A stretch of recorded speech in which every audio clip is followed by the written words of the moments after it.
Hi, I'm Larry Cohen, the board chair of Our Revolution. Great to be with all of you. And, normally I would have opened up with that, but now two other people have shouted it out, but we'll come back to it. Great to see all of you here. And so many of you I know for years. I'm not shouting out those names. I use up all my minutes. But it's great to see everybody here. Let me just say, this is a prototype in many ways of about 20 of these that are going to occur around the nation. And the first of which yesterday was in South Bend, Indiana. And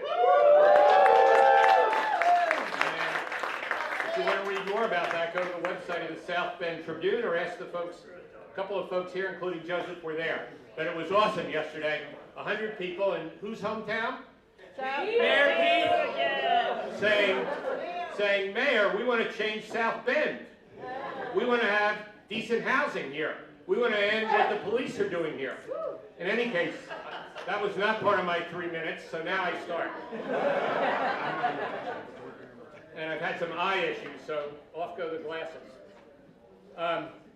Anyway, so again, great to be with all of you. We are live streaming this to Our Revolution leaders around the country.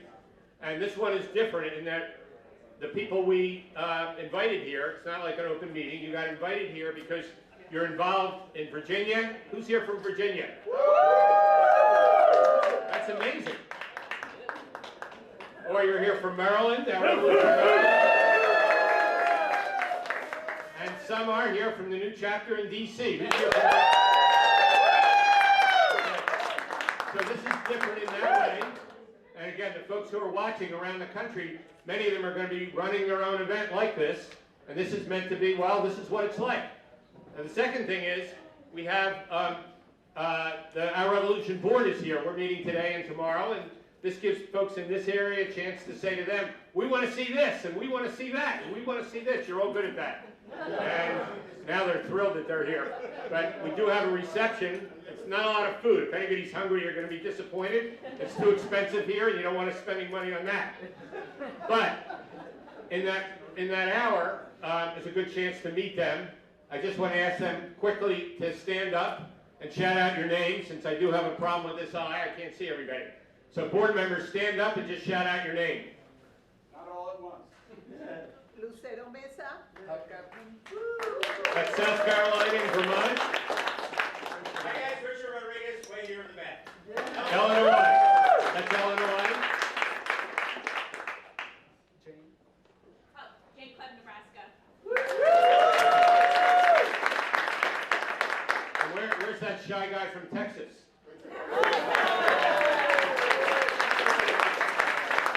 He only has one name, High Tower. Maybe that's two names. Who else? Okay, we're covered. There's a couple people that have family issues that are not here, unfortunately. But that's our national board. They'll be around afterwards. Okay, I'm back to trying to read this with bad eye and all. So, as you all know, we started more than 3 years ago. What Bernie said when he was running in 16 is we're doing movement building. That's why many of us, who I see here in the room, got involved in the Bernie campaign. It wasn't about necessarily winning the White House. It was about using the campaign to build the movement. And he did that beyond our dreams. 1,900 delegates elected the convention in Philadelphia. But for us, it was also the springboard to launch Our Revolution. And again, lots of heartfelt appreciation to people here in this room from D.C., Maryland, Virginia, for carrying that revolution on. Because in fact, even now in 2020, when Bernie is in it to win it, different than the last time, in it to win it, but even now, number one, to win it, we need a movement. And number two, we need to carry it on beyond the convention in Milwaukee. And while the campaign is focused on that nomination, we are focused on 2020, the entire year. And that means elections at every level. We have some great electeds here with amazing stories you'll hear. It means the issue work we're doing, whether it's fighting the climate crisis at the local level or the national level, whether it's fighting for Medicare for all and getting members of Congress to join Jayapal. We now have a majority of the Democrats, but that's not good enough. Whatever, and local issues that really drive the organizing, local elections, local party building, right? Local party building. Running for delegate. You guys should be running for delegate in your states or in D.C. we want to have great delegates elected, whether our revolution or our allies, because take it from me, who spent 2 years on this Democratic Party reform. I won't use my minute on that. I'm about out of time here. But the only way we're going to make a difference in Milwaukee is to have delegates that are there to organize and there to fight. It's not going to drop out of the sky. So run for delegate.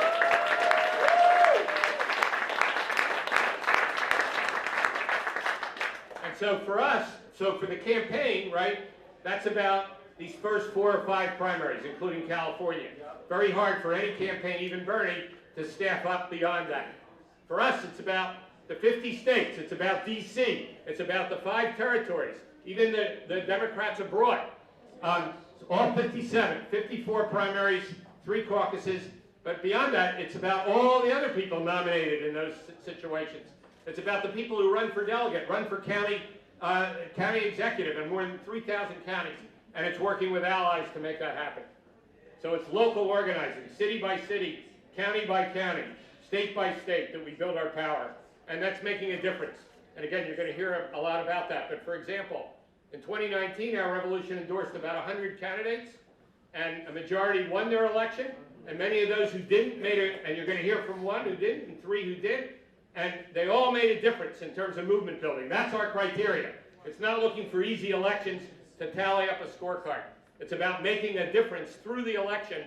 And that's the triangle we talk about. Growing groups, and then through an election, working on our issues, through an election, changing the party, and how those 3 sides relate to each other. So, for example, over the past year, we passed local ordinances. This is not just in this area, but around the country, to expand affordable housing, tackle the climate crisis, hold police accountable. That's a big issue in South Bend. Not only that, we helped helped get, with allies, a majority of Democrats, as I mentioned, to sign on to Medicare for All. So, when we organize, we win! What's the solution? Our revolution! But we're not just here to celebrate the past. We're here to fight and work for the future, organize for the future, grow every group that's in this room. Many different group leaders are here and watching on the live stream. Now I want to bring up a friend who I've known for a long time in terms of the many things that he's done. 20 years in organizing, union organizing, Good Jobs Nation, and since April, the leader of our revolution. The whole staff, as he would tell you, small staff, they're amazing. His leadership has been amazing. I couldn't be prouder than to introduce him here. Joseph Chivargis, the Executive Director of our revolution. Joseph. So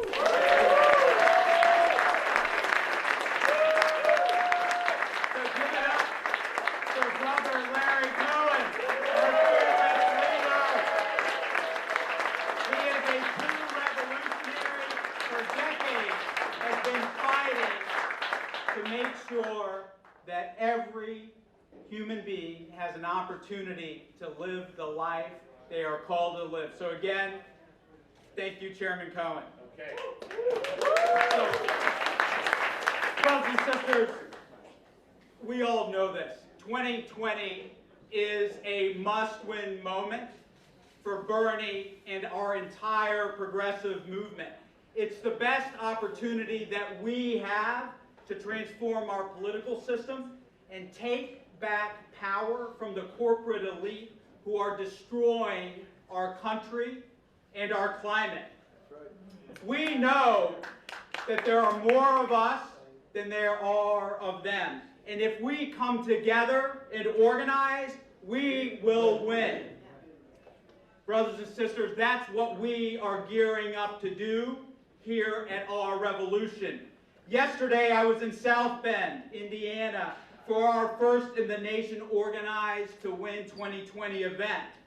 I was there to stand in solidarity with hundreds of our revolution members who came together to speak truth to a powerful political establishment that has ignored their voices for far too long. We heard from Noelia, an immigrant rights attorney. She spoke about how she's struggling to pay off $237,000 in student debt. That's right, 237,000. Like, my God. As a result, that's right, it's not right. As a result, she told us that she and her husband made a decision. They're not going to have kids. She and her husband made a decision. They're not going to buy a house. What kind of America is that? Is that the America that you want to live in? No. Larry also shared a story. Larry was a factory worker at the Honeywell plant in South Bend for 37 years. He shared how the corporation, a profitable defense contractor, slashed retiree health benefits,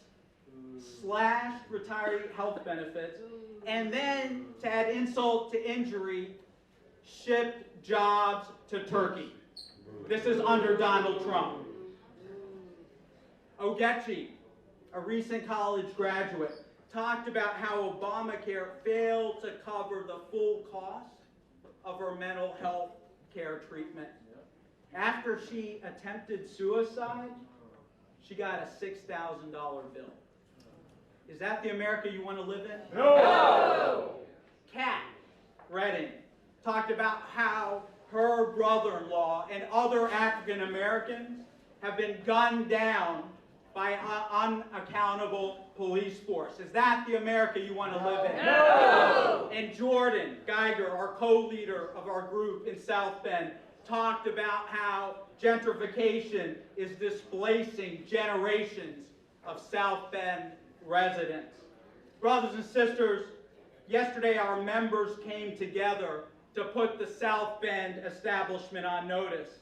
They announced that they are going to build a local political progressive powerhouse to make sure that South Bend works for every single resident, not just the wealthy few. Brothers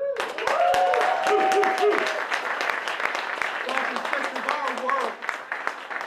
our work in South Bend is important because if we organize locally, we have a path to win nationally. I want to say that again. If we organize locally, we have a path to win nationally.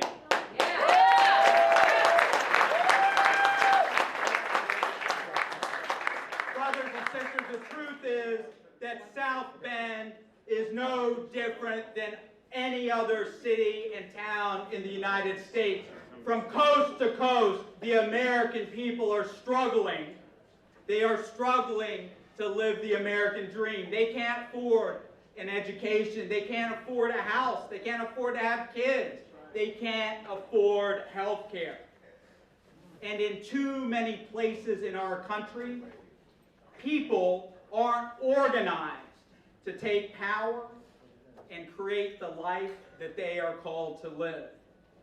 And that's why our revolution is holding Organized to Win 2020 kickoff events, organizing events in cities large and small all around the United States. We're ramping up our local organizing to build a national political progressive powerhouse. In the coming months,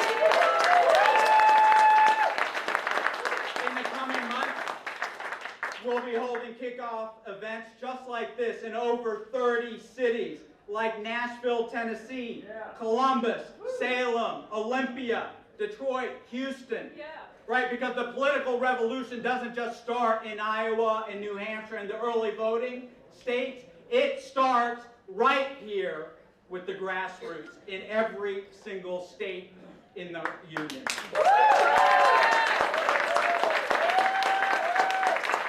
And it's not just that we're having these one-time events, right? We are organizing around a long-term plan to win local political power. In every community, our leaders are volunteering to have one-on-one conversations with tens of thousands of our revolution email supporters. Right? Everyone here gets our emails? Yep.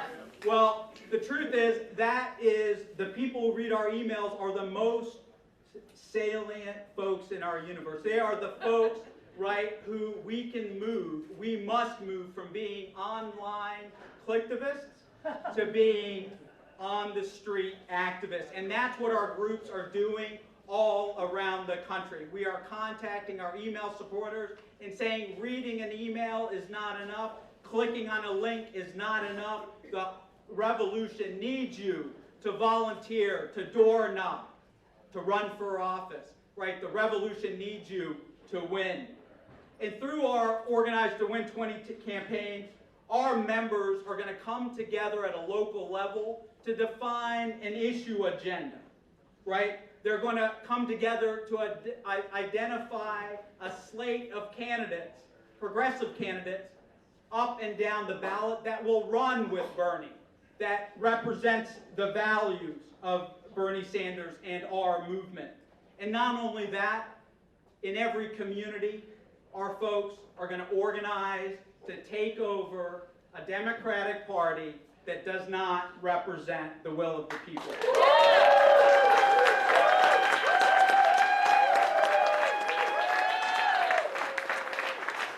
So, brothers and sisters, I want to just bring this home.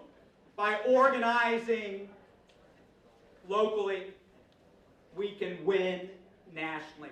Every movement in this country, every social movement, whether it's the civil rights movement or the fight for 15, started in a local community where people stood up to speak truth to power, right? And that's what we are called to do. And by doing that, we can build a powerful army and we can win. By organizing locally, we can win health care for every single human being. Because when we organize, we win.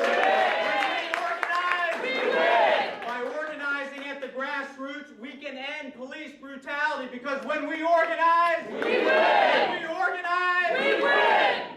By organizing, we can elect progressives and we can transform the Democratic Party. Because when we organize, we win! When we organize, we win! At every summit, including the summit that's right here in D.C., we're asking our members to sign a card. There are cards in your seat. And we're asking you to make a commitment. Make a commitment to volunteer, to donate, and to recruit others into our revolution, because the key to the revolution is power. And power is this. It is organized people, it is organized money, and it is organized people and organized money moving around an organized program. And that's our Organize to Win 2020 plan. Brothers and sisters, will you sign a card and commit to Organize to Win in 2020? Yeah! I can't hear you. Are you ready? Yeah! Brothers and sisters, don't doubt the significance of your personal political commitment, because at the end of the day, in the stories you're about to hear and the stories I laid out, what is deeply personal is always political. And I want to end with a quote from Margaret Mead, my favorite organizing quote, who once said, "Never doubt that a small band of thoughtful, committed citizens can change the world. Indeed, it is the only thing that ever has." When we organize,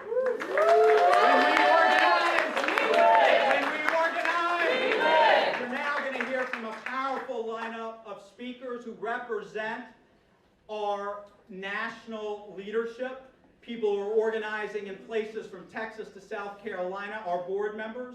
They're fighting on specific issues in each of these places. And you're also going to hear from local activists from Maryland, Virginia, and D.C. who are fighting here at the grassroots. So to kick it off, I want to turn it over to my good friend and comrade, Jim Hightower, the leader of our revolution in Texas.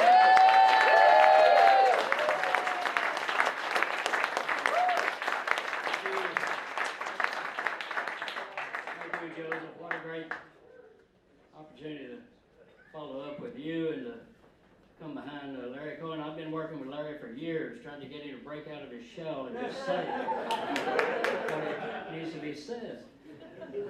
It's a joy to be here with you DCers and Virginians and Marylanders in this great fight against inequality, because that's really what it comes down to. You know, we're battling what I call the 6 V's: the bosses, the bankers, the billionaires, the big shots, bastards, and the bullshitters.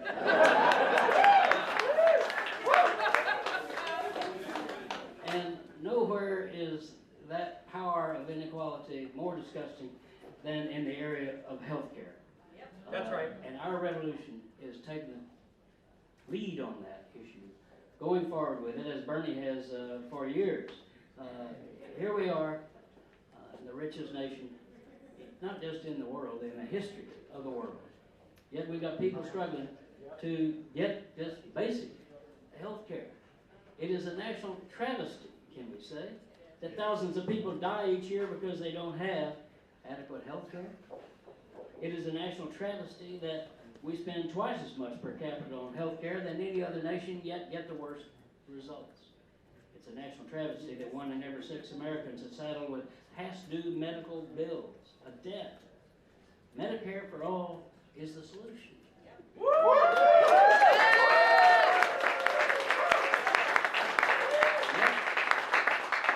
Yet we have a whole new group that's come out, fraidy cat Democrats. Who said, oh my, you can't talk about Medicare for all, that scares people. Well, hello, I say Medicare for all a lot, and it doesn't scare people. They stand up and cheer. You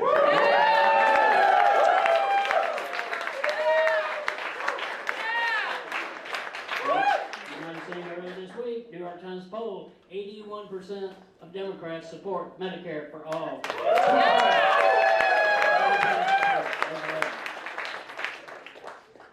Apple pie doesn't get that high. Right? No. And Medicare for all is the solution, because not only is it the answer, but we can afford it. Now that's the lie that they're putting out is, oh well, we can't afford this. You know, we just, everybody, I mean, we can't cover everybody. Well, number one, we could save $500 billion if we streamline the corporate overhead and the bureaucratic BS. Healthcare providers. We could save another $150 billion by cutting Big Pharma's price gouging.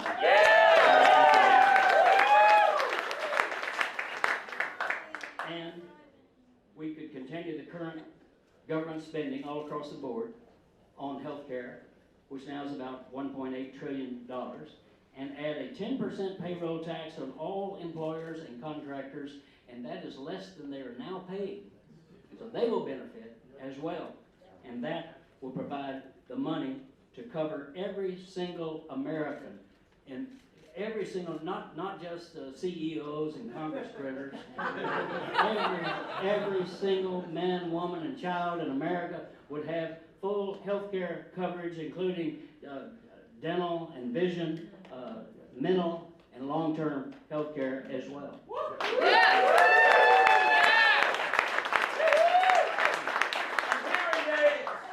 You don't have to be in who's who to know what's what, do you? I mean, what's what is that Medicare for all is what we must have. We cannot afford not to have Medicare for all. That's what our nation needs. And that's why our revolution has been going across the country. We've had an emergency ambulance traveling around, going to congressional offices and homes all across, trying to rally dozens of congressional districts this summer to push the bill that Bernie is carrying, and also Pramila Jayapal is carrying in the House, to rally support for, as we call it in Texas, Medicare for y'all. Why shouldn't we have it too?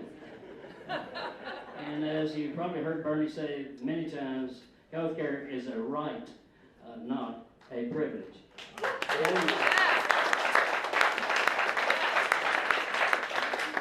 And some say we can't pass this, but I guarantee you we can. Again, I've been just about every place that's got a zip code, and I can tell you those folks are rallying. They want Medicare for all. The insurance giants and their corporate whores They've got the fat cats, but we've got the alley cats.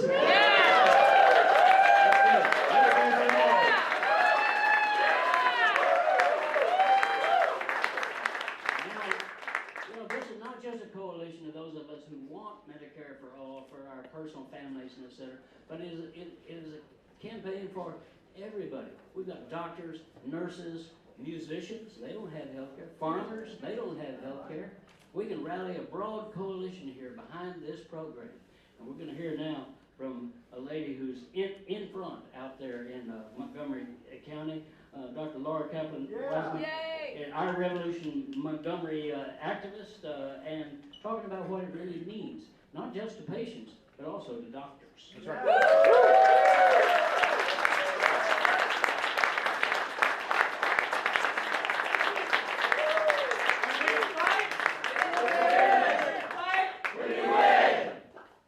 Hi, my name is Dr. Laura Kaplan-Wiseman, and thank you all for coming today. Thank you to all of our great speakers. I'm a family physician, and I'm from Rockville, Maryland, and I'm an Our Revolution Montgomery County activist in the Medicare for All movement.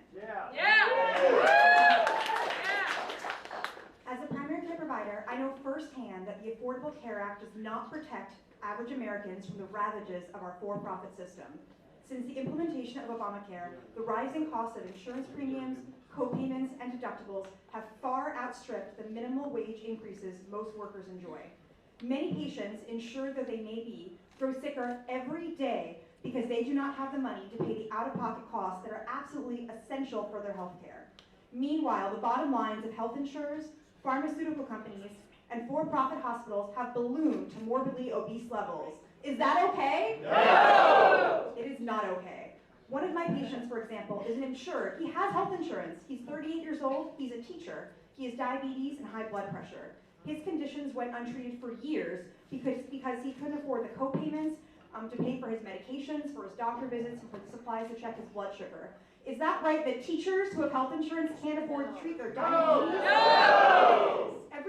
He would send me messages through our electronic health record, sending me his sugars and his blood pressures and saying, but I can't afford the medicines and I can't afford the supplies anymore, so I'll text you again when I can. Is this okay? No! Anyway, recently he had to go on short-term disability because he hadn't received the care that he needed, and his diabetes and blood pressure got so bad that he couldn't work. He left his students for months with a teacher, and then he had a newborn child who had a sick father who couldn't take care of him. It broke my heart to take care of this patient. In their insatiable greed for ever greater profits, the healthcare insurance companies are burning physicians out at unprecedented rates. Most of us physicians enter the field of medicine to help people, but the doctor-patient relationship is eroded by untold hours negotiating prior authorizations, medication formulary changes, and referrals in ever-changing narrow networks, as well as payments from visits from an array of plans offered by different insurance companies. Every time I prescribe a new medication, I have to tell my patient, I get 20 minutes per patient, I have to tell the patient, well, when you find out it's not covered by your insurance company at the pharmacy, call us back and we'll change it. When you find out that your x-ray or your mammogram, your CAT scan isn't covered, call us back and we'll call your insurance company and get back to you in a couple of weeks. It just slows down the process for care and makes people not able to get the care that they need, and it's not okay. Not okay. Not okay. All of this takes an emotional and financial toll on doctors, especially those in small practices and in rural areas. It is no surprise that America is experiencing a nationwide primary care physician shortage. As a medical doctor, I know the prescription for our nation is universal single-payer health care.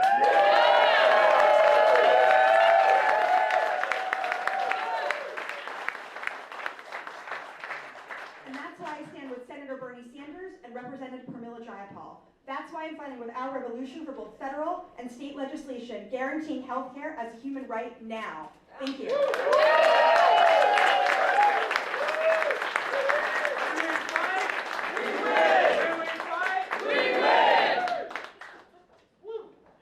very hard to go after my friend Jim Hightower. As I told him, it's not possible really to follow him, so I won't be as good. But anyway, I'm also on the board of Our Revolution. My name is Huck Upman, and I'm here because I was a college professor for 50 years, and I think that means I know something about higher education. And what I know is that higher education is responsible or is necessary for people to work in the workplace and to fulfill their lives. And one of the issues facing America right now is lack of access to higher education. By higher education, I don't only mean college or community college. It's also technical school. It's also trade school.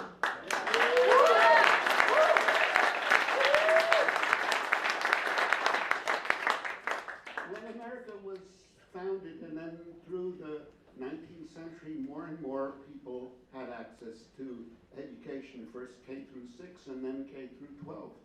And it made us the strongest and the freest and the most democratic nation in the world.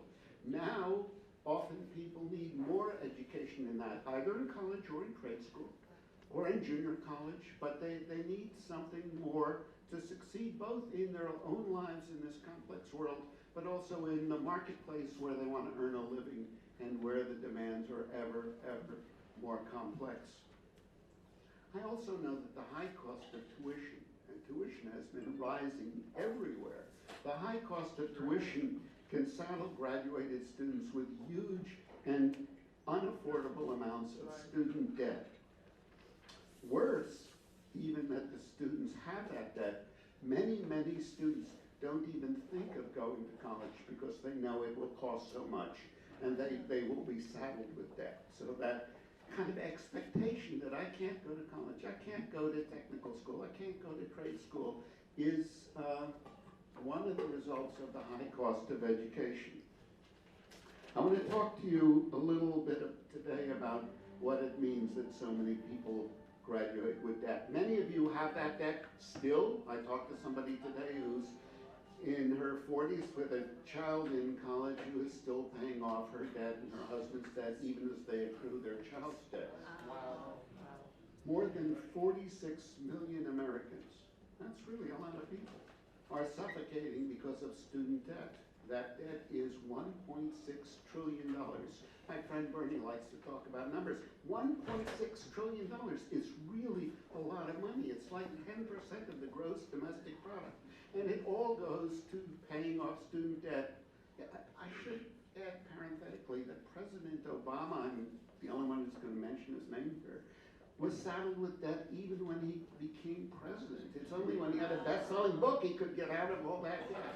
So college debt is enormous, and Congress and the various administrations in the United States, in their collective wisdom, decided that the failed banks would be bailed out at lower interest rates than students paid for their college debt.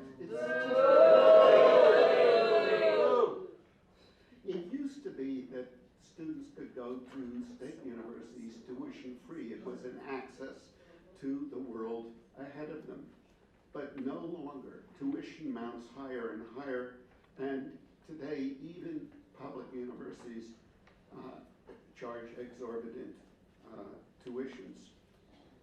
Bernie and Representative Ilhan Omar in the House have introduced bills in Congress to cancel out all student debt, to let people go forward in their lives.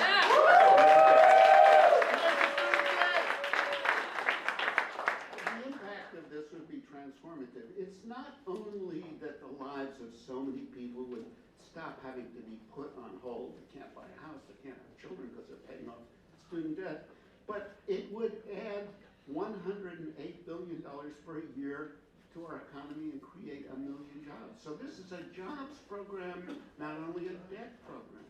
People are paying off debt to bankers instead of our using that money productively to create jobs and to create infrastructure in America. So I'm proud to announce today that our revolution will be kicking off a campaign to organize to pass the Sanders-Omar legislation.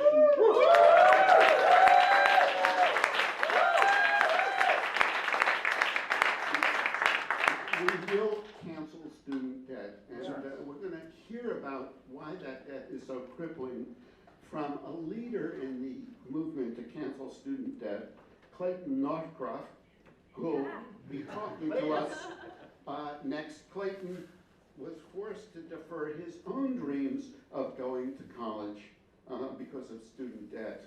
We owe it to young people like Clayton to give students today and students from the past and students in the future the world that they deserve. Welcome, Clayton.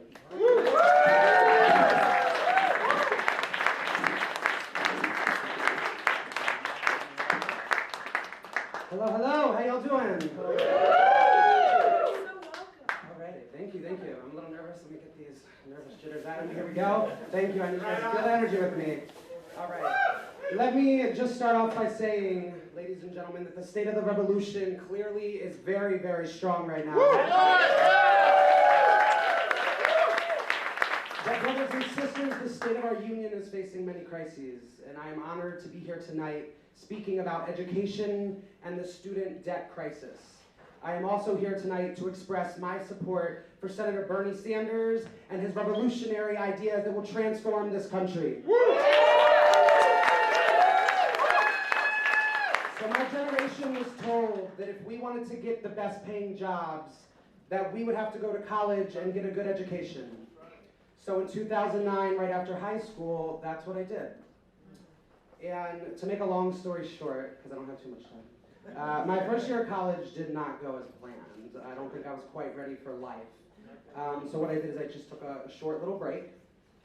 And something else happened in 2009 with my generation. And that was the excitement for the future of our country. We just elected Barack Obama as the President of the United States of America, and we were so excited, and we were so inspired, and we were ready to see our country go down the political path of for the people, by the people. And then we fast forward to 2015, and I just witnessed our country go down the political path of for the corporations, by the corporations, and to be honest with you, I started losing hope. But it wasn't until Bernie Sanders gave us a glimpse of what his vision for America was that got me excited about the political path our country was about to go on.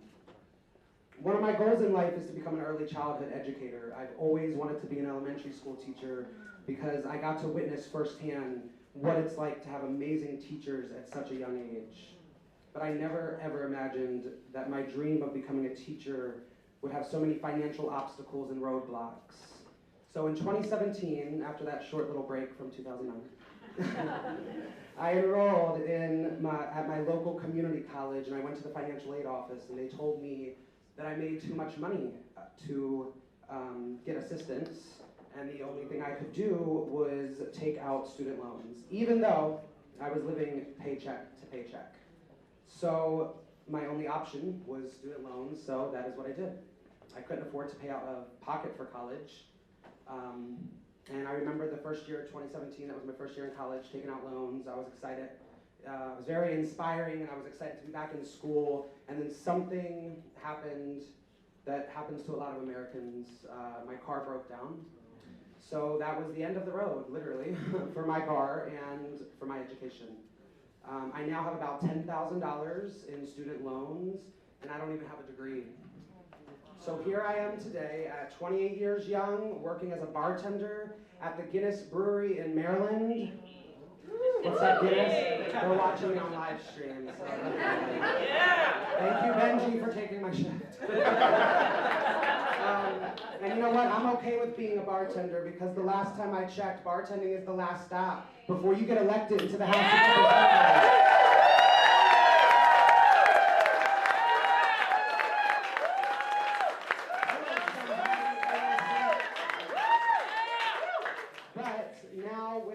Car payment, and if I told you my car payment, you would think I was driving a spaceship to work. But with this car payment, and now I just purchased health insurance through my job. I am fortunate to have health insurance through my employer, so thank you, but it is another expense. So I don't have the money to go back to school because I don't have the money, and I don't want to dig myself into more debt. So real quick, I have to tell this story. One of my coworkers, because she told me she couldn't be here tonight, so I'm going to do this for her. She told me on Thursday, she says, hey, I got a story for you. I am over $80,000 in student loan debt.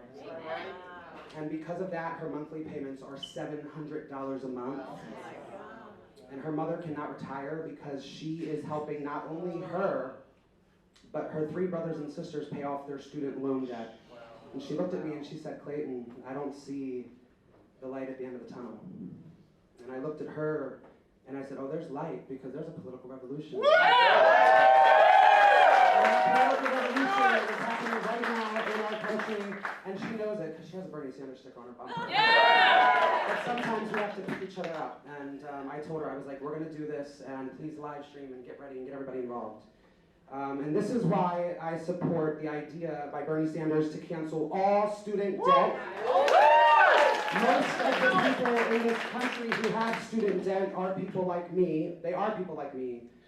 We don't make the big bucks, and getting out from under the debt would be a huge relief to us and a big boost for the economy. Bernie's plan would save the average borrower around $3,000 a year. The other part of this solution is to eliminate tuition and fees at community colleges, four-year public colleges and universities, trade schools, and other institutions. And that would allow me to return to school and restart my journey to becoming a teacher.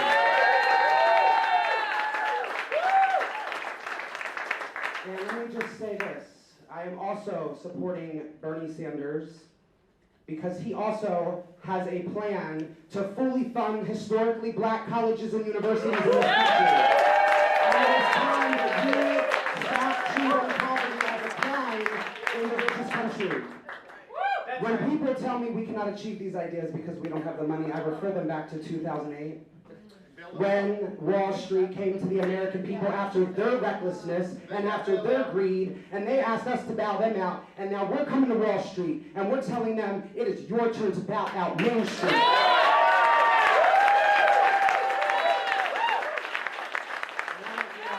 if I sound a little angry, but if you're not mad, you're not awake, ladies and gentlemen. And when people tell me that these ideas are too big and they cost too much money, I will refer them to the military-industrial complex. And the pointless oil wars, and when it comes to the military, and when it comes to the wars, we just write blank checks at the expense of the taxpayers. So I don't want to hear we don't have the money, because this is America, and this is the richest country on earth. Ladies and gentlemen, thank you so much.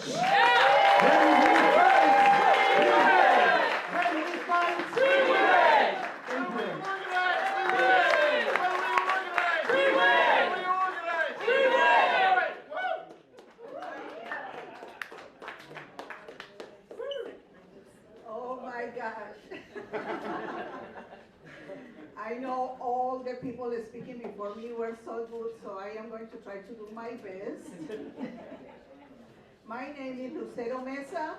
I am originally from Colombia, South America.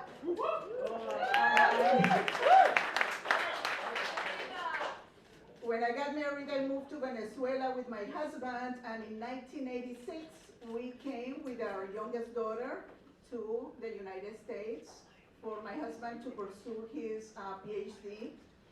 And when we were ready to go back to Venezuela, that was initially the plan. Things were getting bad there. So we decided that we wanted to try to stay in the United States. At the time, we didn't realize what we were getting into because we didn't know how the immigration process was so convoluted, so complicated, so stressful, and actually so expensive because we only didn't get one lawyer. We lost our money. We have to hire another lawyer to be able to go through the process. And then when I was already working, I received a call from my lawyer saying, well, we didn't file your paperwork on time, and then you have to go home because otherwise you're going to be deported. Well, that was a catch-22 because without the job, I couldn't keep my working visa. So I was very lucky that my advisor at the university knew a very important person, and that person made the right call, and in one day, I have the paperwork to go back to work. But then, if we think about it, what if you don't know somebody who knows a VIP? Right. What if, at the time, we already own a house, and my husband and I have decent jobs, and we have 2 daughters that were born here. So the question was, or is still, what if we decided to stay here and become undocumented. Our oldest daughter would be a DACA student. Now she is a very successful medical doctor. So you see everything that happens with the immigration process that is just so horrible. Well, Jasmine Taib understands what this is like.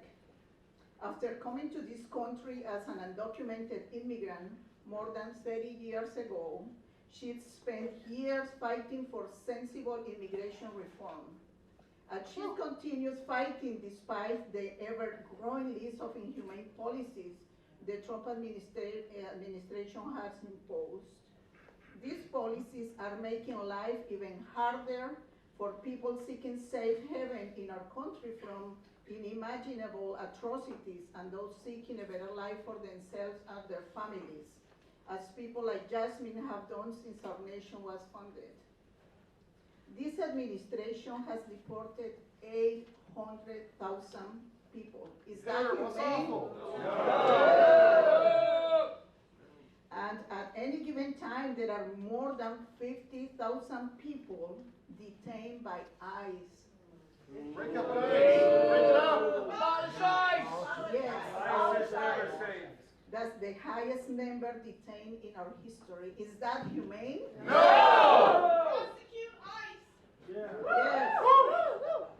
Who can forget the images from the horrible detention centers that hold families and children, many separated from their families?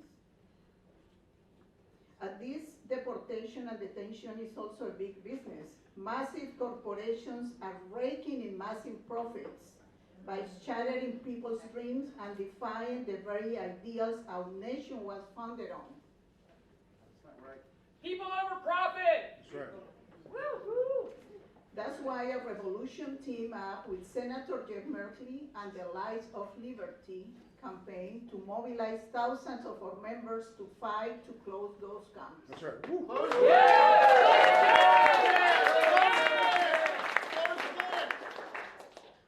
I support Senator Bernie Sanders because he will reinstate and expand DACA and DAPA and develop a humane policy for those seeking asylum. He will completely reshape and reform our immigration enforcement system, including breaking up ICE and customs and border protection, and redistributing their functions to the proper authorities. He will dismantle the inhumane deportation program and detention centers and reunite families that have been separated. Let's do it. Yeah!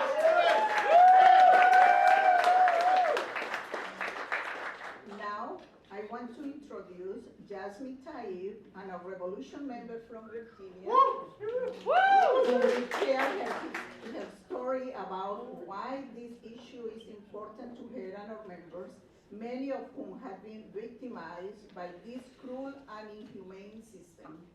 Welcome, Jasmine.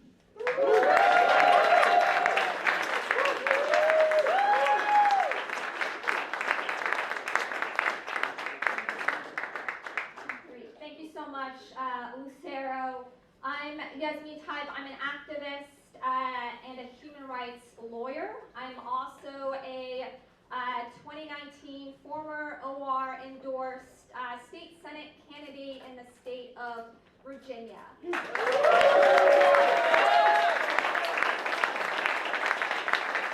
I wanted to take a quick moment to thank the OR activists from Nova, from DC, from Maryland that I see all across the room who came out to our district to knock on doors, to make calls, to ensure that we have progressives elected in the Virginia General Assembly that will fight for a progressive agenda to get corporate money out of politics, to ensure we repeal Virginia's anti-union, racist, right-to-work law.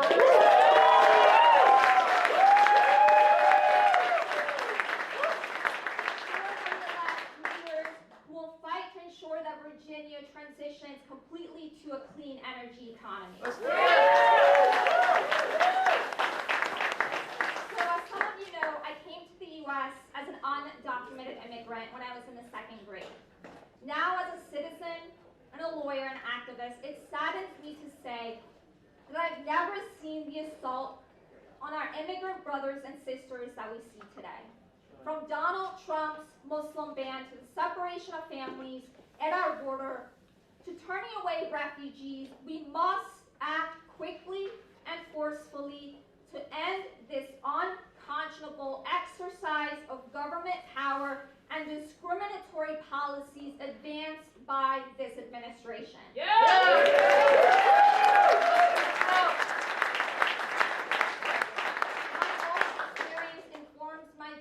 On this issue. My family and I, as Lucera pointed out, fled a brutal war in Iran and came to the U.S. with nothing but the clothes on our backs.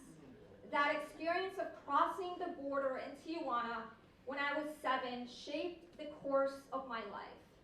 Today, when this administration shuts down our refugee resettlement program, deports vulnerable immigrants, closes our doors to refugees and migrants fleeing poverty, violence, and persecution, or when I hear elected officials on Capitol Hill demonize refugees, I think of my own family. This country and my home of Northern Virginia have given me everything. That's why I fight on the front lines to ensure every one of my neighbors is afforded the same opportunities that I had. I believe the Democratic Party is at its strongest when it defends diversity and welcomes choices.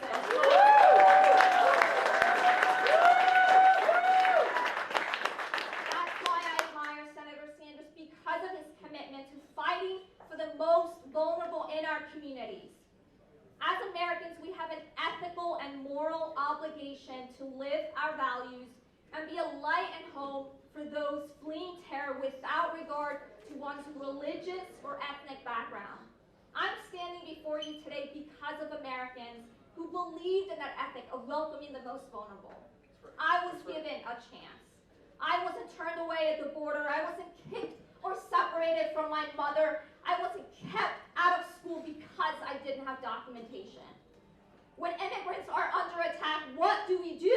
Fight back! When immigrants are under attack, what do we do? Fight back! We need to fight collectively for progressive and inclusive government that works for everyone, not just the powerful few. While there are powerful forces at work trying to exclude so many voices from our national discourse, I'm proud to be part of a movement fighting to ensure those voices are brought back into the fold. Together we can reject the hate and divisiveness spewed by some and ensure that ours is a welcoming and safe nation for all. Yeah, that's right.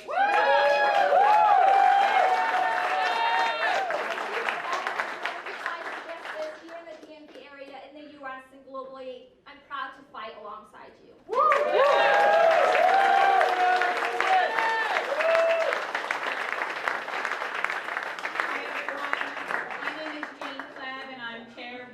Democratic Party and part of the Our Revolution. I know many of you in the room for our decades-long fight against the Keystone XL pipeline, which despite President Trump thinking that it's built, it's not. We have them on hold, and we continue to keep them on hold until we can elect Senator Sanders.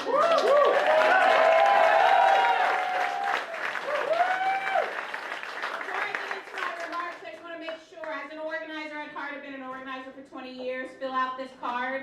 If we don't have you as part of the revolution, we can't win elections and we can't create change. That's right. That's right. So climate change is here. There is no question about it. So the right-wing politicians on Capitol Hill and in our communities might try to pretend that climate change isn't here, but it's at our front doors. It's in the fields of Nebraska. We are seeing 200-year floods come every 20 years. And so we need to do everything we can to take climate action now. And I'm going to say something a bit radical, something that some environmental groups don't even say, something that a lot of our Democratic candidates running for president don't say. We cannot say that we're taking action on climate change and continue to build out fossil fuel infrastructure. That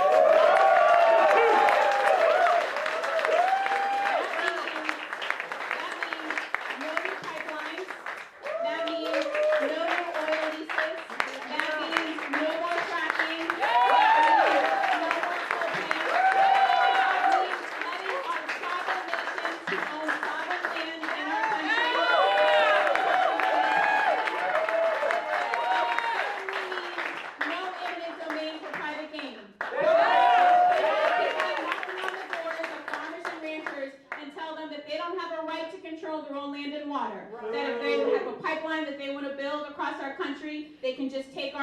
stand. We're here to say no more. This also means that we can't leave behind our union brothers and sisters who often have good paying jobs in the fossil fuel infrastructure. This is not us against them, which is exactly where big oil wants us and where the Republican Party wants us. They want unions and environmentalists at each other's throats. We know that the only way we can combat climate change is no fossil fuel infrastructure and building out new clean energy, which means those jobs can't be $15 an hour jobs. Those have to be good paying union jobs.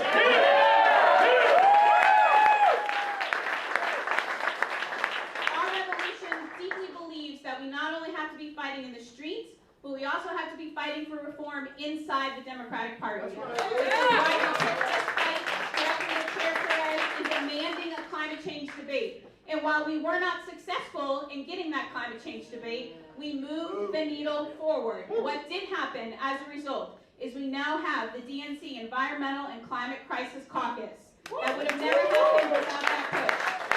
And our revolution leader from Michigan is leading that caucus, Michelle Dietrich. And so we have our revolution leaders, like myself, inside the DNC pushing for reform. And that's the only way that we're going to be able to take this fight everywhere, from Congress to our local communities.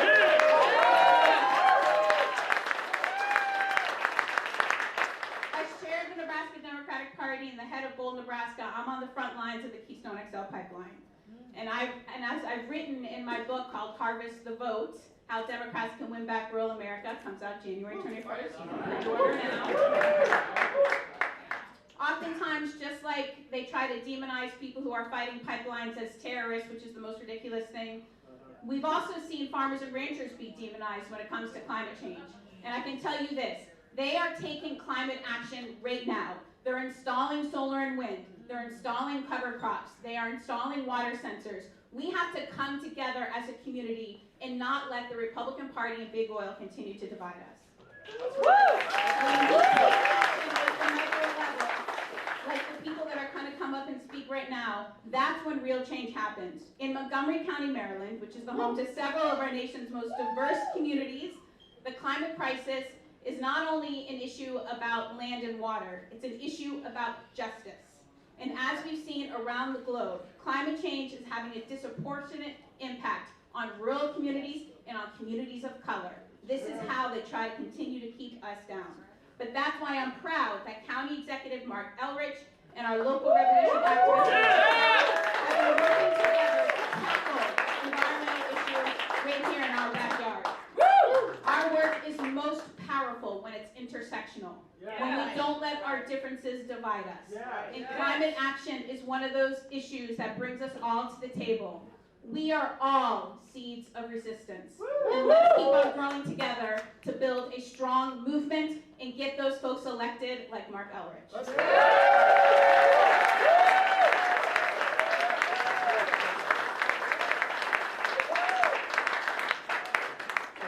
I want to thank you all for having the opportunity to come here and speak today. Fortunately, it's not too far for me to come. I can take the metro down here, and it's actually pretty simple. I did too. I really think this is important. I ran for county executive last year. I won the primary and I won the election. I had amazing support from the Bar Revolution and the progressive community. And it took it because the Washington Post wrote more editorials against me. They didn't even write editorials for people. They don't want to waste any time on that. They wrote editorials against more than they've ever done against any candidate ever. I ran against a self-funded millionaire who outspent me about 7-1. I want to say I was publicly financed. Public financing.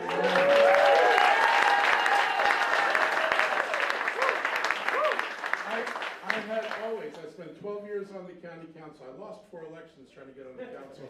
Before that, I got on my 5th time. I was always the least funded candidate ever. But with public financing, I actually hit $1 million.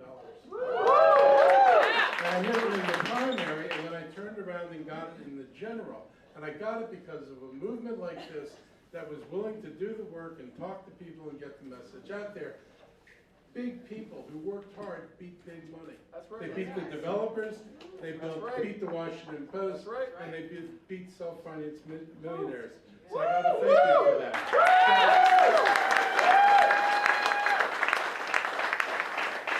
So I just finished my first year in office, and last week we signed our first racial equity legislation. It was one of the things I said we are going to apply a racial equity lens to all of the county policies.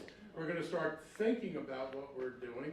We're going to make sure that we don't rezone a place in a way that assures that I displace all the people who live there, which our planning board has tried to do twice and finally succeeded in a third place. We're going to make sure that our zoning and other county policies do not displace people, do not make it harder for people to live in what is already one of the most expensive places in the universe to live. We're also addressing climate change. We put together a group of 150 volunteers. We're sitting down, and those volunteers are working to come up with a plan that we can actually implement in Montgomery County. And the beauty of it is, and I want to thank Donald for this, is many underutilized people at the EPA who have volunteered for our committees. So they've got the time and the energy and the ideas, and I've got to say, I've sat and I've talked to some of these people.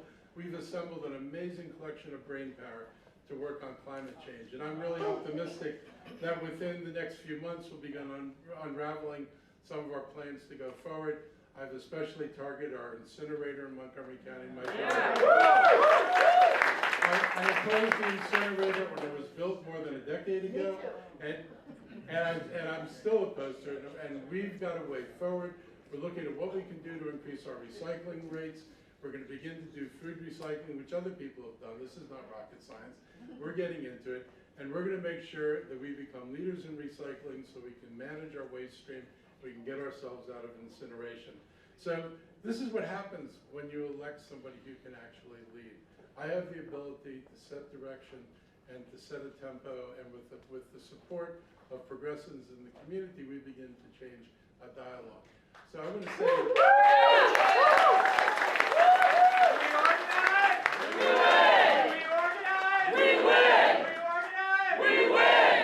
so what I'm going to say is, when you organize, you do win. Second, public financing is our friend. We need to learn how to use it. Third, don't just work within the one organization.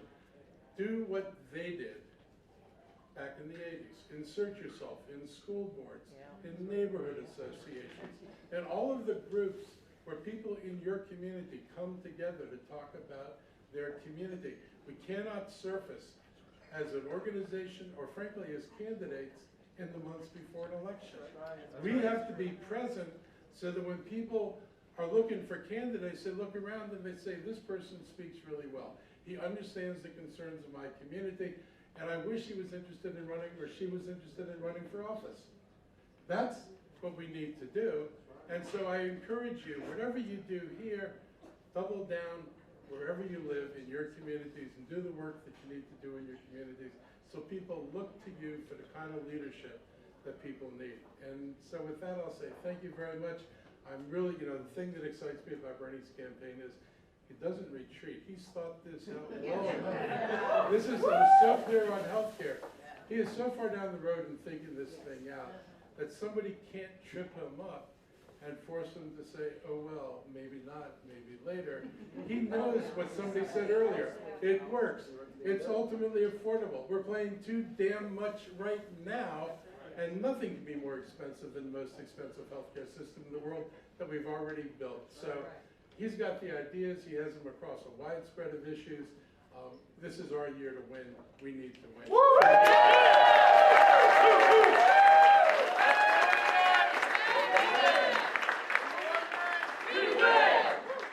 Let me introduce you to one of those local leaders, Zola Shaw. Oftentimes we focus at the federal level, just like we did when our revolution was only one of 2 organizations to endorse Representative Alexandria Ocasio-Cortez in the primary. But it's more important to fight at the local level, which is exactly what Zola is doing.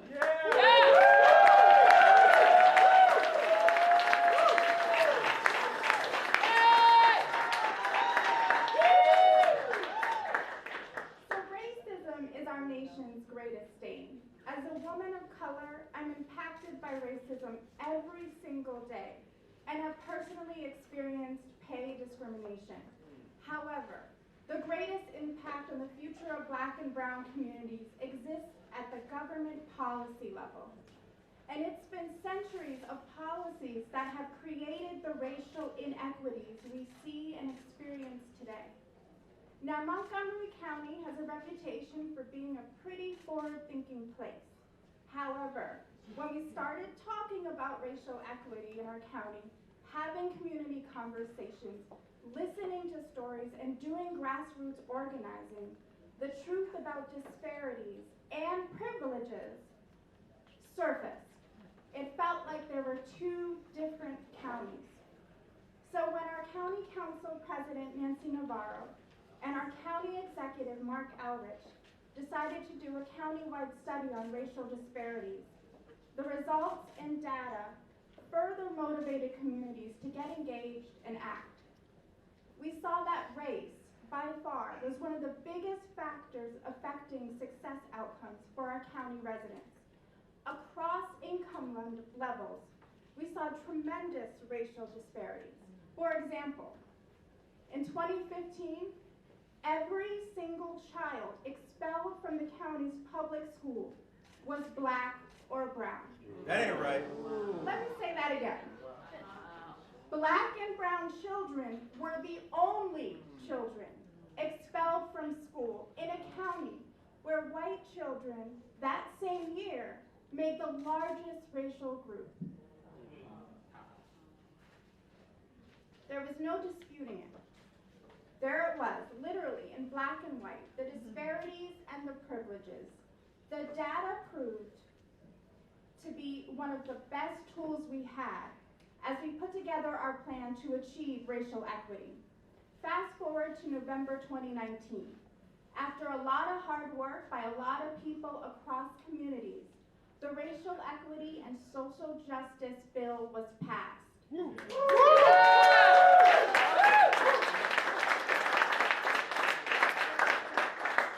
proud to say that County Executive Mark Elrich, who was with us every single step of the way, signed the bill into law just this past week.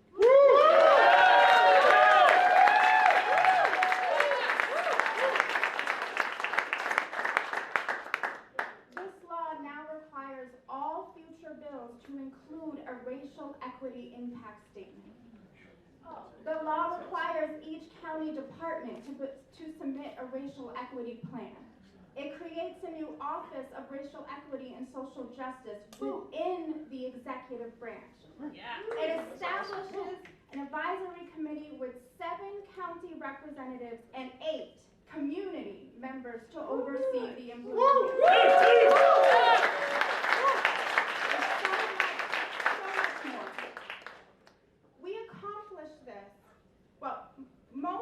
Most of all, it puts Montgomery County front and center into nationwide efforts acknowledging that government institutions and policies help to create these disparities. Thus, government has a responsibility to address these disparities. That's right. While compelling us, the people, to hold them accountable. Yeah. We accomplished all of this by building a large, cohesive coalition. We organized people. We organized money. Yeah. We organized programs to build our power. There's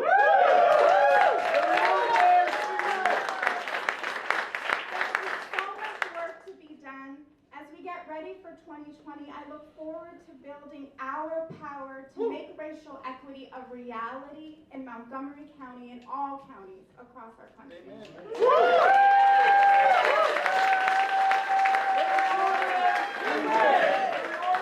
We win! Good evening, brothers and sisters.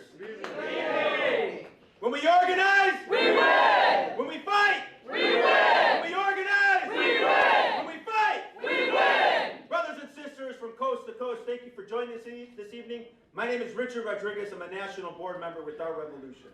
I hail from the great state of Illinois. I helped found a local group called the Will County Progressives, and a big shout out to all of you out there. we're starting to form a local group called our Illinois Revolution. So organizing at a local level takes a lot of hard work, a lot of grit, right? Yeah. Many of you here are familiar with that. There's no shortcuts, there's no workarounds. We have to build from the bottom up. If we're going to build our revolution, that's what it's going to take. That's why in Illinois we're focused on organizing 5 collar counties around Chicago. We're going to create a statewide progressive powerhouse. We need to build support from the state, from coast to coast. With that being said, we're creating an agenda at a local level on issues that matter to our local communities, such as clean drinking water. From the community that I'm from, in the city of Joliet, we're faced with a crisis. We're running out of water in 10 years. We're the 3rd largest city in the state of Illinois. And many people that didn't believe in climate crisis, right, are starting to realize that it's real and it's hitting home. So in our county, we have a small community called Crete. And in Crete, there's lead in the water. I had the opportunity to visit this community, and it was a shame to see trucks delivering water to these homes. I had a chance to visit the residents from those homes. The fear that they had of the water that they've been drinking with lead, I can't even comprehend what they were going through. But that's a real fear in our community, and that's in my backyard, and that ain't right. Not right. Not right. We need safe and healthy communities. We need to hold our elected officials accountable so they don't sell us out. So what does that mean? We organize. And we organize. We win. We fight. We win. That's why we're supporting local candidates, part of our revolution.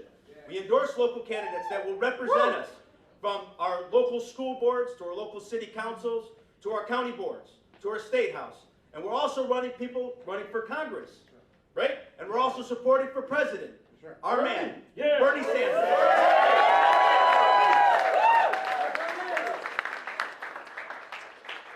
That work is also happening here in our local communities in Northern Virginia. Tonight, we're joined by one of our leaders, Kenny Bodie, who was recently elected to the Prince William County Board of Supervisors. Our brother, Kenny.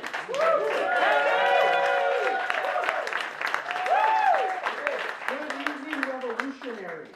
My name is Kenny Bodie, and I will be the supervisor-elect for the Prince William County Board of Supervisors, the Occoquan District. So, before I dive into my speech, I wanted to put a pin in something that Larry said. He talked about earlier how we've had folks from this revolution that have gone on to win their elections, and folks that have fallen short. Well, 2 years ago, I was one of the first state-level candidates that got endorsed by our revolution. I fell short back then, but I did not go away into the silent night. I stayed involved, I got more involved, I organized, and this time around, I won. So when we organize, we win! Exactly. So, I'm here to talk to you a little bit about housing. Housing, as Senator Bernie Sanders says, is a human right. Housing, as our revolution says, is the foundation upon stability for every single person in our community.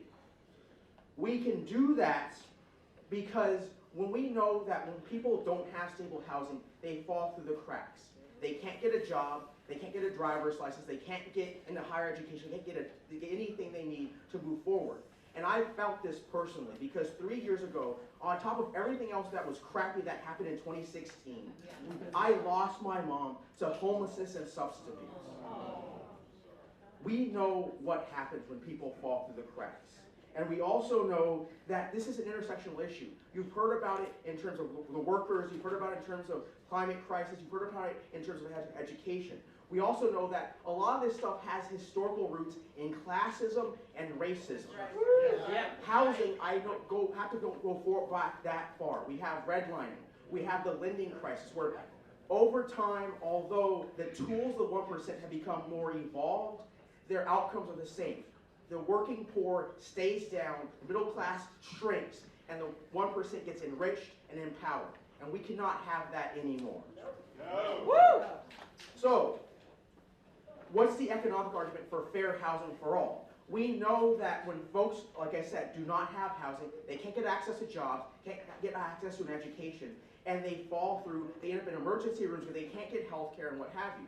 So when you talk to people about this, it just makes financial sense that instead of letting people fall on the street and become homeless, you put them in a house. You help empower them to have a stable living accommodation so they can actually do right by themselves and their families. Local governments can be on the front lines of this, such as what I'm going to be serving in next month. Local governments can put this through zoning, through affordable housing ordinances, housing policies, investing in the homelessness prevention services, and wraparound services. On the national level, we see Bernie Sanders and our revolution have talked about actually investing in people, investing in trillions of dollars to help empower fair housing, empower affordable housing ordinances, empower actually putting people in homes all throughout this country and building the kind of homes that the working class can afford, not just the rich CEOs and the corporations.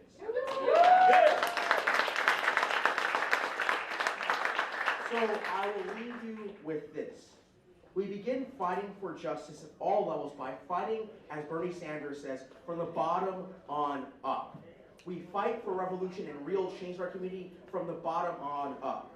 We will fight for housing with a housing revolution throughout this country because we know when we have a revolution, real change happens. So what's the solution? Our revolution! What's the solution? Our revolution! What is the solution? Our revolution! Thank you very much. Have a good day.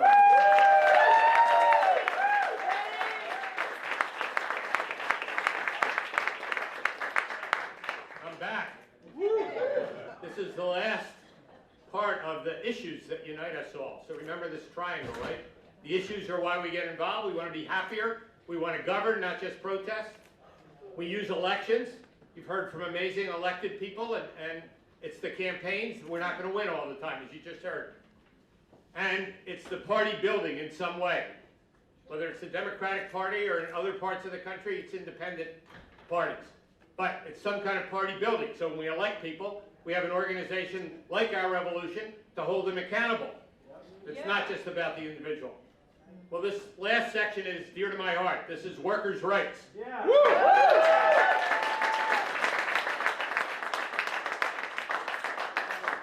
And there's amazing people out here who you won't hear from, who I've worked with and I know that have spent decades fighting for workers' rights.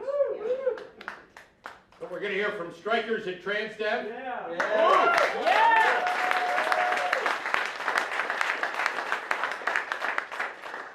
We're going to hear from a brother who helped lead and continues to the fight with Amazon in Arlington. And we're going to hear from an elected member of the House of Delegates in Virginia, Lee Carter, who is leading the fight to restore right to work. After that, I will say a couple of words, and then we have a reception, and I'll tell you about how you get a free drink. But before all that, I want to introduce my brother, amazing brother in the struggle, the national president of the American Postal Workers Union, who will introduce the strikers. And Mark Dimenstein has been with us forever. And his life in the APWU has gone on for decades.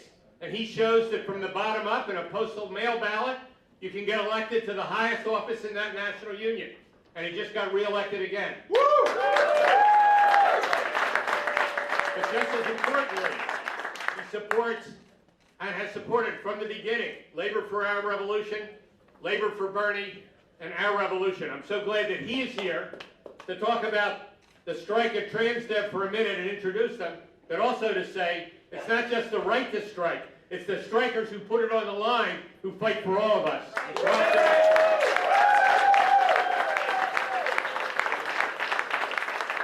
Well, good evening, brothers and sisters. Good evening. Very good to be here with all of you. For when it comes to this rigged, corporate and Wall Street dominated system, we indeed do need a political revolution. It is my real honor to introduce Latrice Smith and the other striking ATU Amalgamated Transit workers here tonight. Latrice, a striking Metro bus operator with Local 689.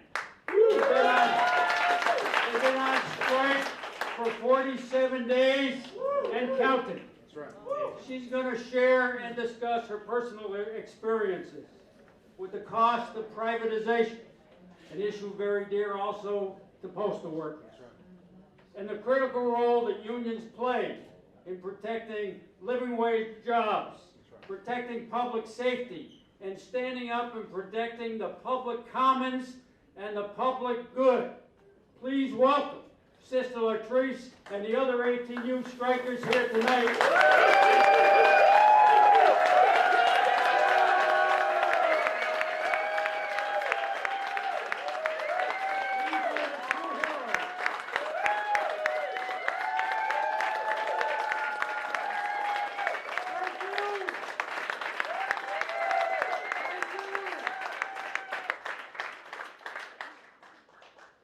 Good afternoon.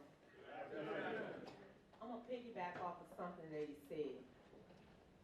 What I'm gonna discuss don't just affect us in this industry, because it's spilling over. It's gonna continue to spill over. And if we allow this to happen to us, it's gonna happen to you, and you. So my message today is not to be settled. Please pass it along, because the way it affects not just you, it affects generations to come. We want to say we want the best for our children, our grandchildren, and now is the time. Now is the time. That's right. What we do today is what happens for our future. Our revolution is not a change. It's a movement for the future, for our children, our grandchildren, and generations to come. Privatization, it does not work.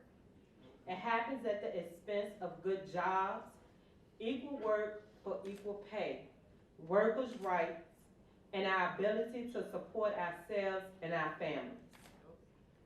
Transdev company was brought in to manage WMATA, also known as Metro.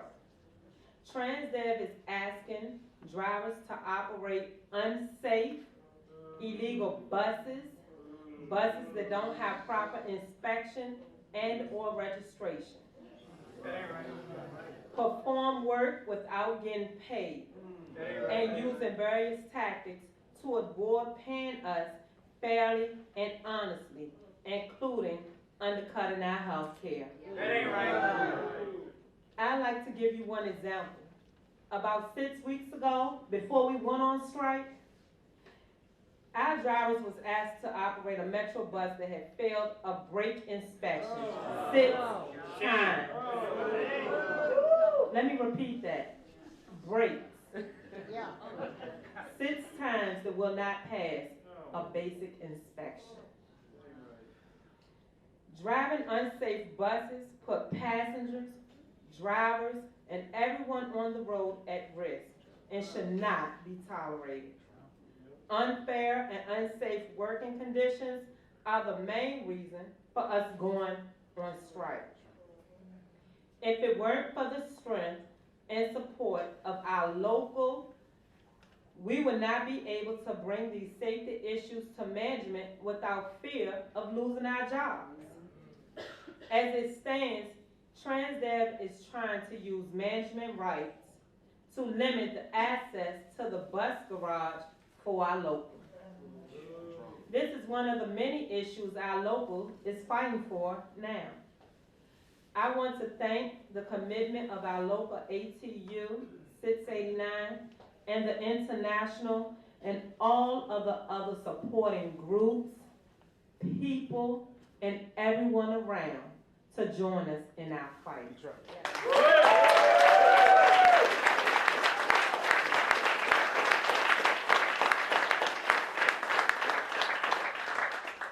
In doing this, I was supposed to say, join us in our strike, but it's not just a strike.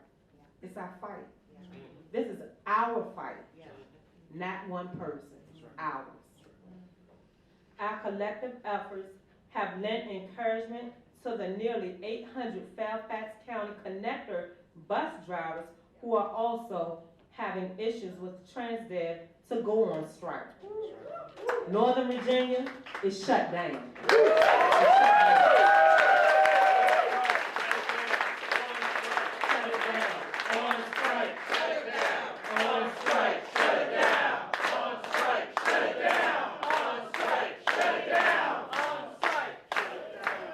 Just to let you know, it's day 4 for them, day 47 for us. We're not going anywhere. We're here One to day stay as longer, long- each day stronger. One day longer, each day stronger. One day longer, each day stronger. We're here to stay. And thanks to our revolution for having us here today. If anyone wants to donate to our strike fund, please visit our international website, www.atu.org. Thank you all for your support.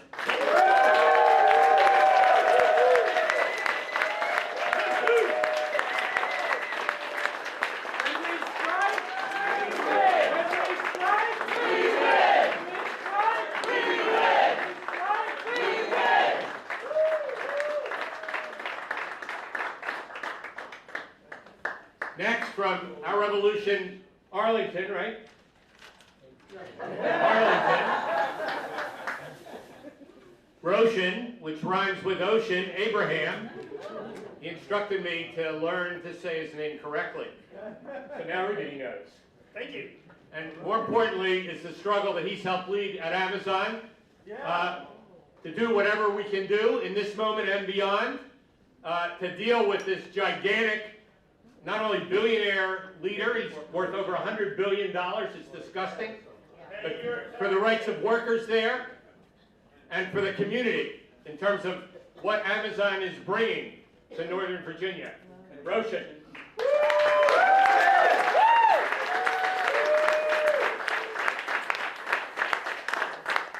Thank you all. It's kind of amazing to share the stage with such incredible people. And I'm honored and humbled. Last year, Amazon decided to expand its empire into Northern Virginia, into Arlington, just across the river.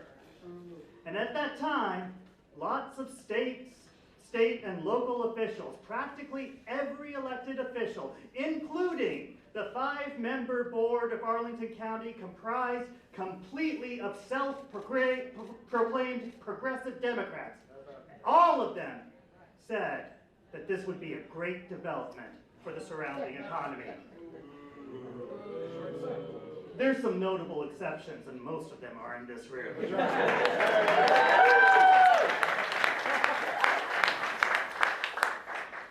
But even before Amazon decided to invade Arlington, our Revolution Arlington and the For Us Not Amazon Coalition, and now the new Athena National Coalition called Athena for All, have been sounding the alarm that this is bad news for our local economy, and especially for our low-income, working class, and black and brown brothers and sisters in Arlington and the surrounding areas. As you might expect, our electeds made no effort to reach out to these communities. We did, though. That's right. And all we have to do is look in Seattle to see what the Amazon effect does. Exploding rents, turbocharged gentrification, and homelessness that has reached a level of state crisis. While this is happening, Amazon, who had the audacity to tell our county board that they're good corporate citizens. Now, of course, the county board didn't push back on that. But while this is happening in Seattle, Amazon is spending millions to fight against democratic reforms like the head tax and to support corporate cronies in elections against the true progressive politicians. What Amazon has done is they've conned our leaders to make those of us who already live here, who already work here, who already are here making this a great community, they've conned our leaders to make us pay $1 trillion corporation owned by the world's richest man to do something they were already going to do. Just look at New York. Now, brothers and sisters in New York, they pounded the pavement and they kept their state from spending $3.5 billion to a multi-billion-dollar corporation.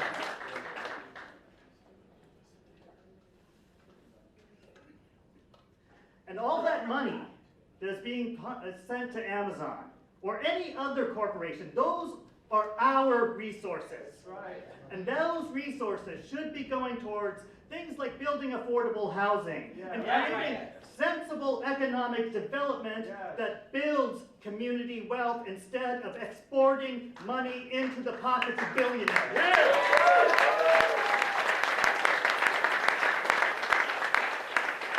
One thing that our electeds kept telling us is that a rising tide raises all ships.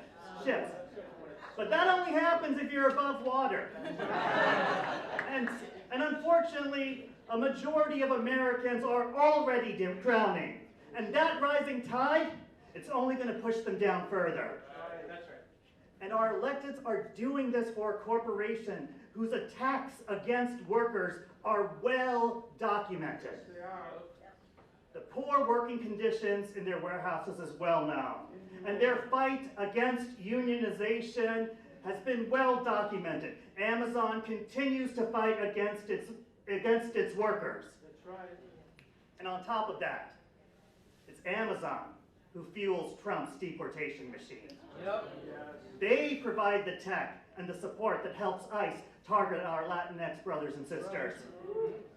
And they're also providing surveillance equipment to our cops. I didn't know that. It's awful. It gets worse. Now, our resources are not there to be given as handouts to corporations. They are not there to make the rich richer and worsen economic inequality. We can foster job creation and wage growth with cost-effective and sustainable alternatives that invest directly in local residents. And these are things Bernie Sanders has been fighting for since he was a mayor in Burlington, Vermont.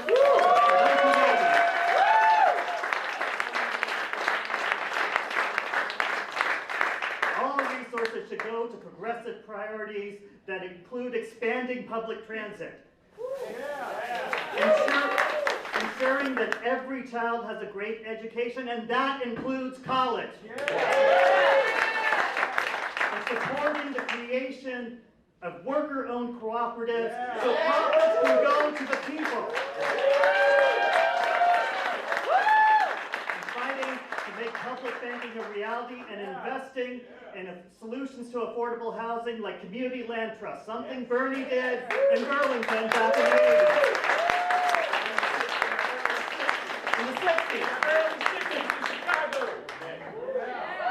Bernie Sanders has a smart plan for economic development, and that doesn't include throwing more money at billionaires. He knows we need a comprehensive national approach that includes affordable housing, good jobs to rebuild our infrastructure, and fight climate change. Even though Amazon's going to expand into Virginia, we will continue the fight against their exploitive practice and for good jobs and economic development that grows wealth in our communities. And as I've been standing here listening to all the other wonderful speakers, the thing that comes through is all of these issues intersect. That's right. When we are fighting against corporate power, we are fighting for immigrant justice. When we are fighting for the environment, we are fighting for racial justice.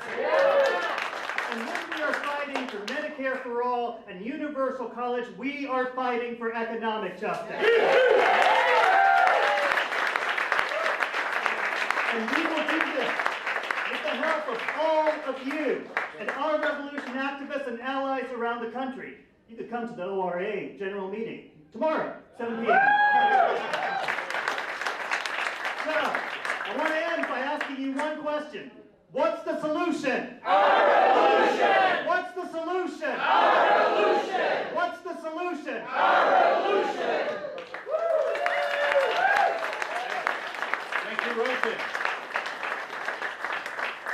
now our last and an amazing speaker, Lee Carter.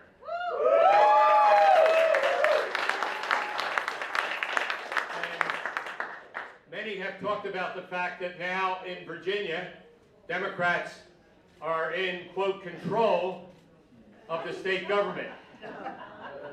But what we say here, Lee, is any old D just won't do. We heard from Yasmin. But Lee Carter is us. We were proud to have endorsed Lee Carter when he ran.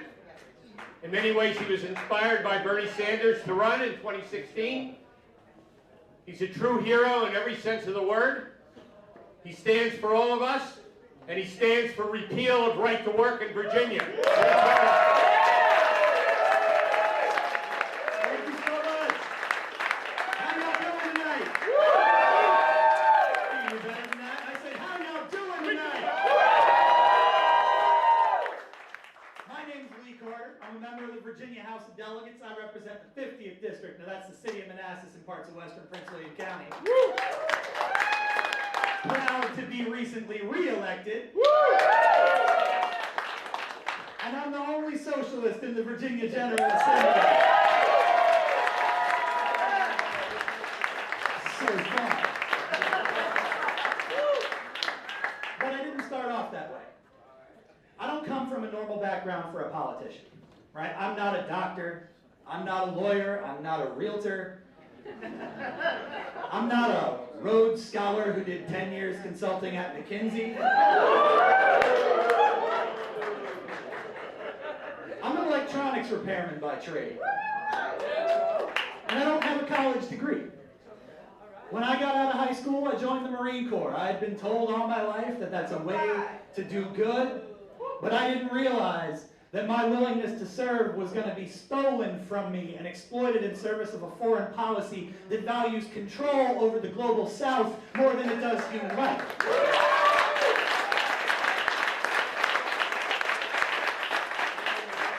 So I got out at the end of my contract, and I moved to Northern Virginia for work. I was fixing cancer therapy equipment. And I did that job for a while, and I loved it, but there's only so long you can work 70 hours a week. So I started looking for something a little more stable. I ended up installing lighting controls, and it didn't take long to get hurt at work.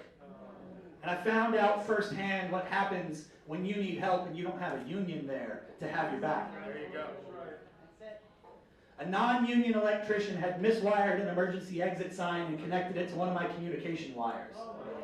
Instead of 24 volts DC, that load-bearing neutral put 245 volts AC on that line. I got that in one hand and out the other, and thankfully it didn't stop my heart. But I blew my back out pulling away from that panel.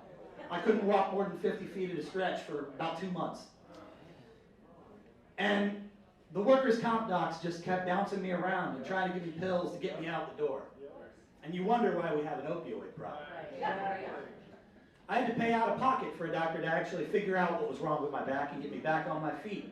And when I called my boss and said, hey, I'm ready to go back to work. And they said, we have work, but we don't have any for you.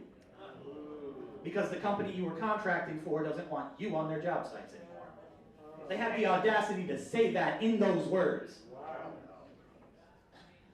And so I did what I thought I was supposed to do. I filed a workers' comp claim. I was a Virginia employee of a Georgia company, and I got hurt in Illinois. And in all 3 states, they said, yeah, we probably owe him money, but we don't owe him money here. It took 4 years of fighting to get a check for $9,000. Y'all, I had won 2 elections by then.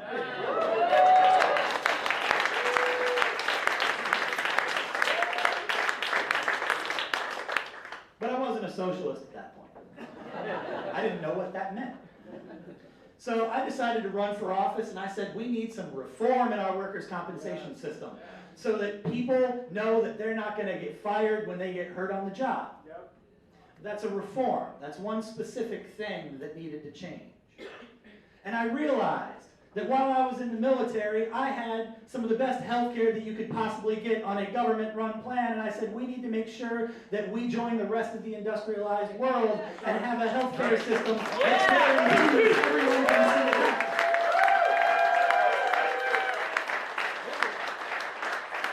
But that's a reform. That's one thing that we need. And the cost of my rent was going up every single month, even though my income wasn't. And I said, we need affordable housing for all, but that is a reform. That's one thing that we need. So I was already running when I heard about this guy who was running for president, an independent senator from Vermont who everyone expected would get 3% in Iowa and drop out. And he was going around the country talking about how we needed a revolution.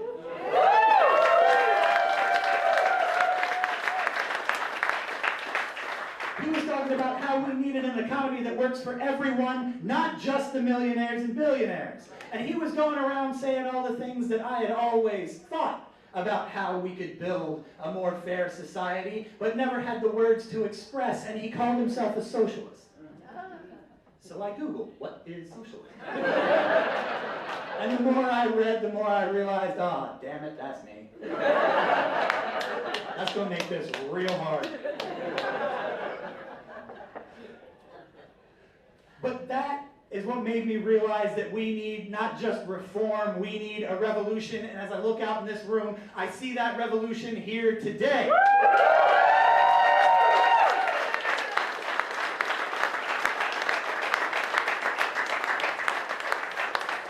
And ever since I decided to run for office, I have proudly fought to make sure that the Commonwealth of Virginia is truly a commonwealth, to make sure that it's a place where wealth is truly common, where everyone can live and work and not have to worry about how they're going to put food on the table, not have to worry about how they're going to pay the rent, not have to worry about whether or not they can see a doctor or put their kids through college, or whether they're going to be discriminated against based on who they are, or who they were born to be. And it's going to take a revolution to get there. Now, what is a revolution? It's a change of who's in charge. Yes. For too long, the corporations and the millionaires and billionaires have been in charge of this country and the world, and we need a revolution to say that it is the people who are impacted by the decisions made in the halls of power that are going to be making those decisions.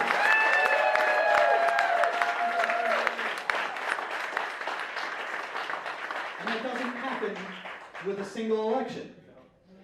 We need a president who will, as he says, have a workers' government in Washington. But that's not the entirety of a revolution. We need people in state houses throughout the country who are going to fight to make sure that we have a workers' government, but that is not a revolution. We need people in local government, like my good friend Kenny Bodie, who's going to make sure that we have housing policy that works for everyone who needs a roof over their head, but that is not a revolution. A revolution is people standing up and fighting back against corporate power everywhere that it rears its ugly head, on every level, every election, every picket line, every single injustice needs to be pushed back against by the people so that we can have outcomes that benefit the people. That is a revolution.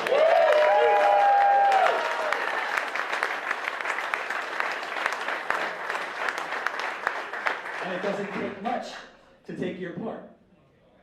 If you can hold a sign on a picket line, you have a place in this revolution. That's right. If you can make a phone call, you have a place in this revolution. That's right. If you can knock on a door, you have a place in this revolution.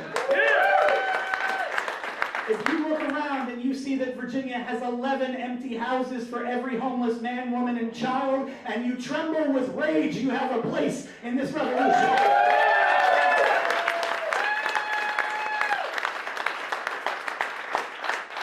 If you recognize that the only thing in this country's history that has made life better for working people is unions, you have a place in this revolution.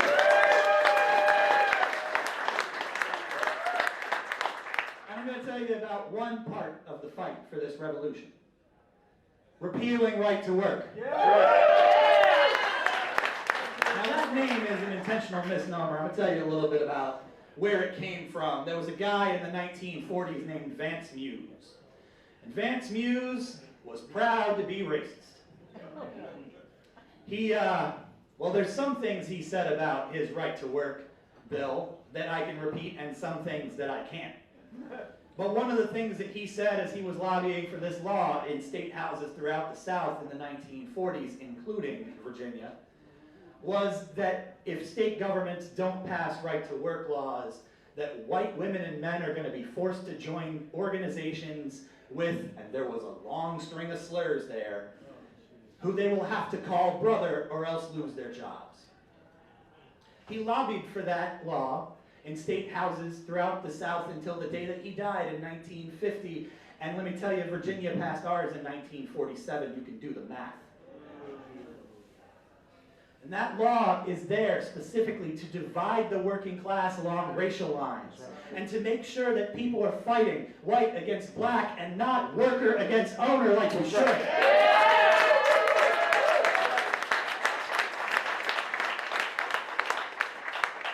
In Virginia, we've lived under this law, this oppressive, racist, anti-worker law for 73 years, thereabouts, and that is 73 too many. So last year, I put in a bill to repeal right to work in the Commonwealth of Virginia.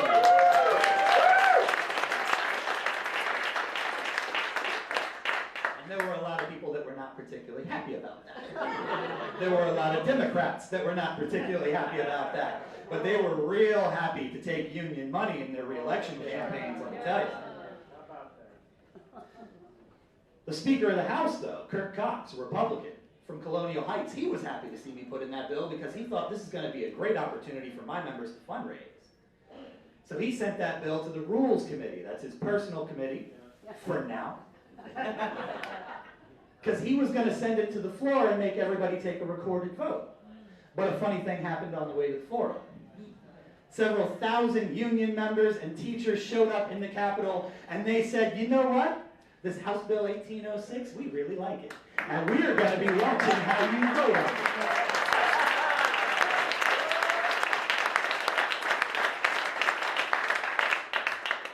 And Kirk Cox's Personal Rules Committee referred it to Commerce and Labor, where, what do you know, there wasn't time for a hearing. But he's not going to have the Rules Committee anymore because he's not going to have a majority anymore.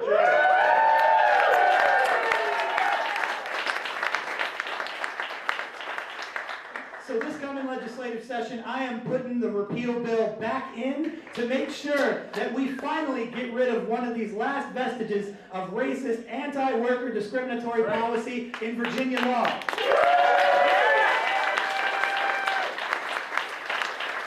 Virginia will be the first state to overturn their right-to-work law through legislation. And that's going to happen because of the revolution that I am looking at in this room. It's going to happen because people are going to show up in Richmond and demand that that law be repealed. It's not because I'm there, it's because y'all are there. So our revolution, thank you all so much for coming out tonight. Thank you all so much for standing up and fighting. Thank you all so much for fighting for the future that we need.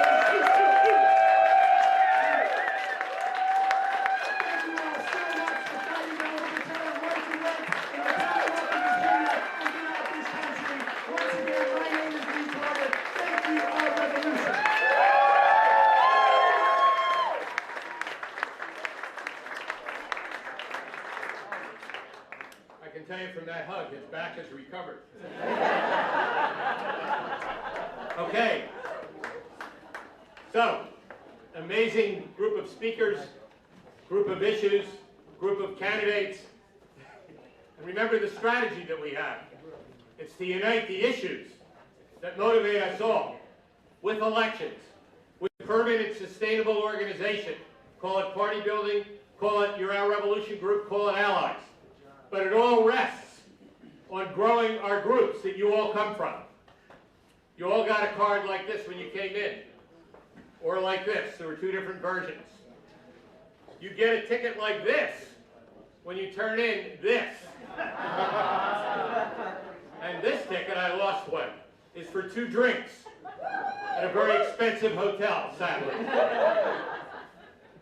And more importantly, we can get to know each other wherever we come from, and we can recommit to the notion that when we organize, we win! And what's the solution? Our revolution! And we're going to organize to get there. It's not just our speaking. As my great-grandmother said, I'll watch your feet, not your mouth. What are you doing? Not only do we sign up tonight, most people in this room have already signed up, but take one card, and in the next week, sign up one member to bring into your group. That's right. Everybody can do that. One member to bring into your group. Okay, Solidarity Forever. Enjoy the reception, and good night.